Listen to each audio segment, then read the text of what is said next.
Iba yung sa House, iba yung sa Senate. Sa House, hindi sila nagtatanong, I was a member of the House. Pasa lang kami ng pasa doon.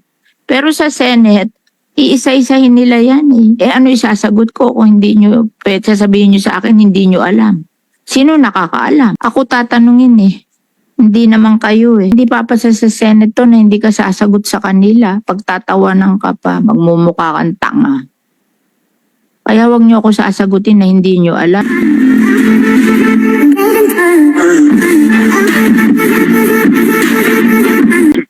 May I request the persons and agencies who are about to speak and have submitted their position papers to stand before our committee secretary in order to take your oath on the truthfulness and veracity of your statements and the documents given.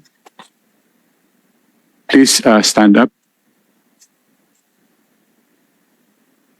Raise your right hand and answer my question. Do you solemnly swear to tell the truth, the whole truth, and nothing but the truth in this public hearing? Okay. Madam Chair, it has been answered that what they will be saying in this committee hearing will be the truth and nothing but the truth. Thank you, Madam Chair. So we'll go now to the hearing. I just want to know if they submitted the requirement that they promised to submit. Okay. So the first one is the DA. Did you submit?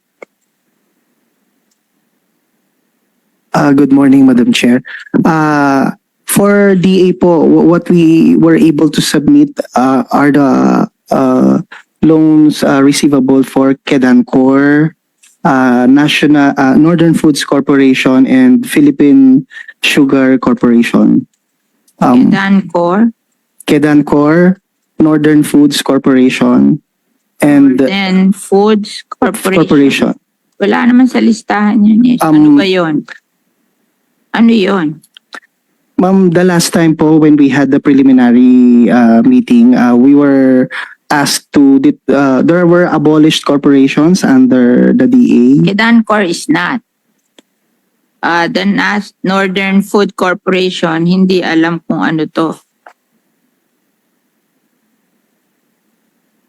Ano yung Northern Food Corporation? Sino yon? Madam Chair, can I answer? Yeah. Yes. Madam Chair, Cristina Lopez of Tina Lopez. DAACPC. ma'am. Northern Foods Corporation, this is a corporation. Actually, they're really into tomato paste processing plant, which is based in Ilocos Norte. And they have also a lending scheme, which is contract growing to tomato farmers. And the tomato they use for their tomato paste processing. So may pautang din po sila.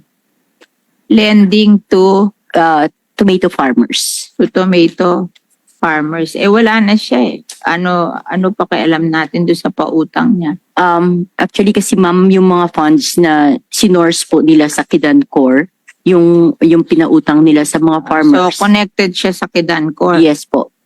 Although, so binigay niya yung listahan ng pautang niya sa Kedancor. We have to check with the Kedancor documents, madam. Turnover to Kedancor.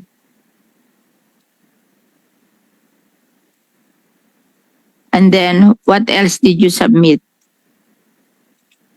Madam Chair, also the records from the Philippine Sugar Corporation. There is also some lending program implemented by the said office, which is also up for abolition. Office po. SRA up for it. Ma'am, it's Philippine Sugar Corporation. Ano naman yung Philippine Sugar Corporation?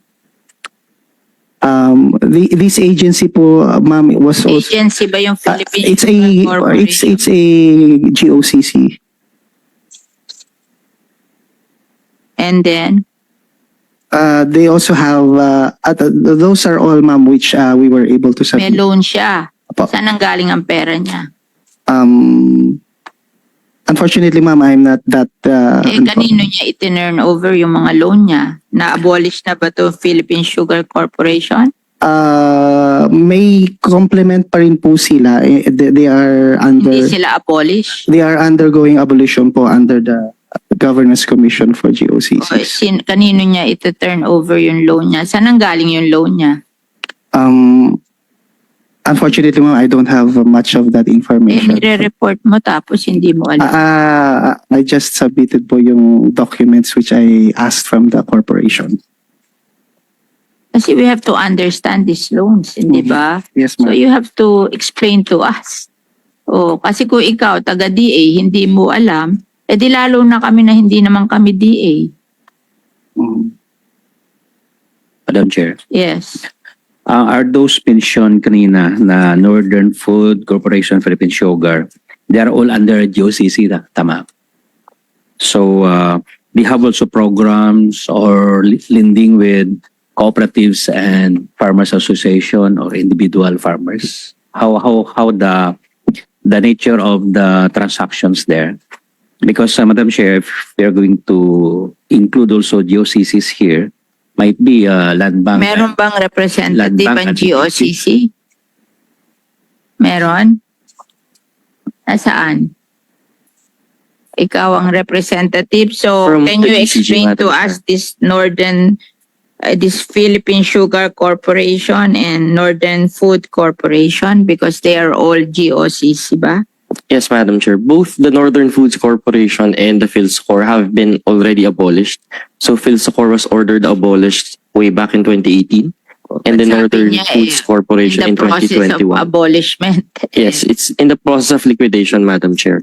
So for Northern Foods Corporation, it is a tomato paste operating factory. So, kanino nyo itinurn over yung loan? Kedancor. Sabi no, niya sa Kedancor daw itinurn over. No, Yung Madam Chair. loan. Actually, we're not aware of loans to Northern Foods Corporation, although I think Northern Foods Corporation has liabilities to Kedancor and several other government O, so kung may loan agencies. siya na to farmers na galing sa Kedancor, di ito turn over yun sa Kedancor. Diba? Logical yon. Currently, Madam Chair, we don't have any information that they actually have loans to farmers through Kedancor. Hindi. May loan sila as a corporation. Kaya inaalam natin yung mga loan na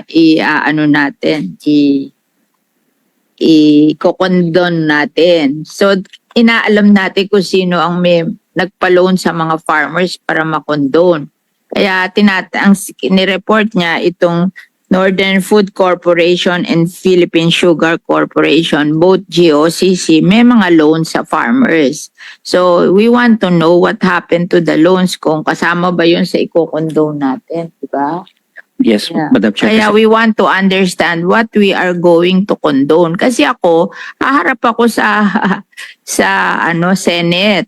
Hindi nila ako ipapasa ito nang hindi ko maka-clarify yan. Iba yung sa House, iba yung sa Senate. Sa House, hindi sila nagtatanong, I was a member of the House. Pasa lang kami ng pasa doon. Pero sa Senate, iisa-isahin nila yan eh. Ano isasagot ko kung hindi nyo, sasabihin nyo sa akin, hindi nyo alam. Sino nakakaalam? Madam Chair. Yes. So let us make clear here, di ba? What we are proposing to condone yung mga loans ng farmers, Fisher Fox, ARBs, cooperatives, and then mga associations of ARBs and farmers. So, to the government entities, might be we are going to include GOCCs if mayroon sila. So that's Government my sila understanding, yes.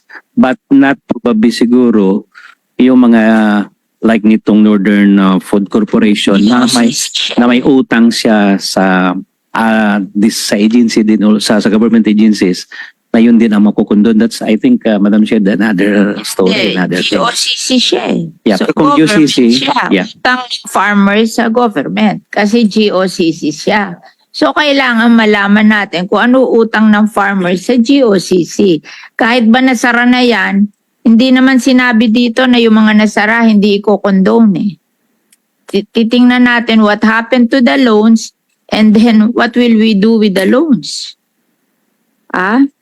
Kaya importante din to because GOCC is a government entity. So kung i-condone natin ang utang sa gobyerno, abay dapat kasama to. 'Di ba? Utang sa GOCC. Kahit na nasara na yan. Oh.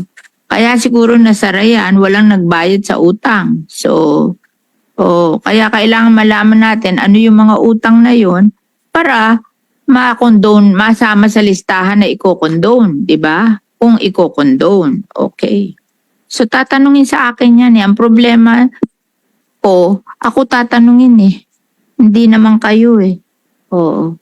Hindi ko gusto ng co-op ko ipasa ko to. Hindi papasa sa Senate to na hindi ka sasagot sa kanila. Pagtatawanan ka pa, magmumukha kang tanga.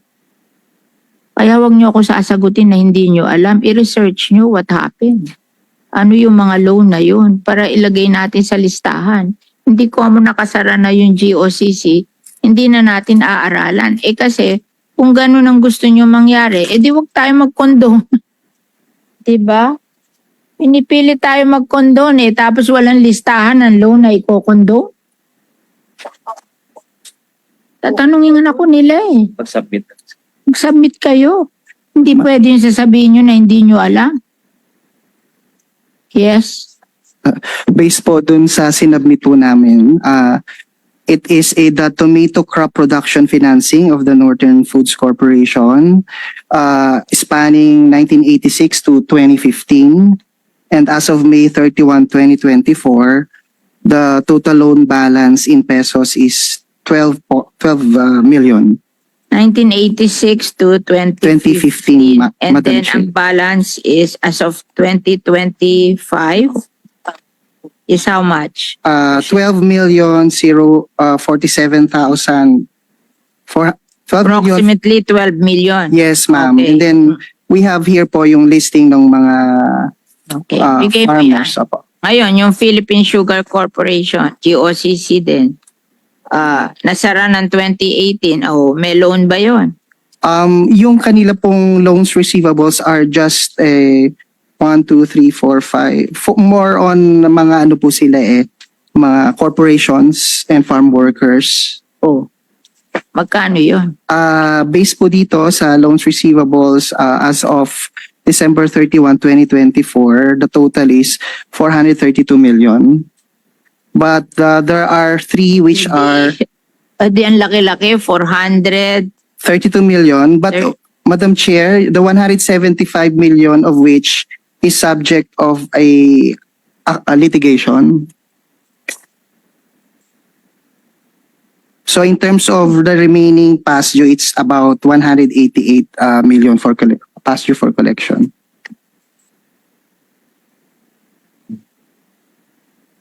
Mag-report ka niyan kasi kailangan niya. Para pag tinanong ako, may isasagot ako. Yes, ma'am. Diba? Okay. So that is DA. Ano pa i-report mo sa DA? NFA. May pautang ba NFA?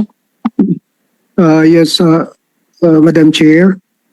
For NFA, the beneficiaries of the farm level Ito lang ang DA. grain center. Ma'am, May yung sa DA ka Kedancor, pa? yung Kedancor po. I can Ano add. kay Dancor? Ano? For Dali ha. Yes, ma'am.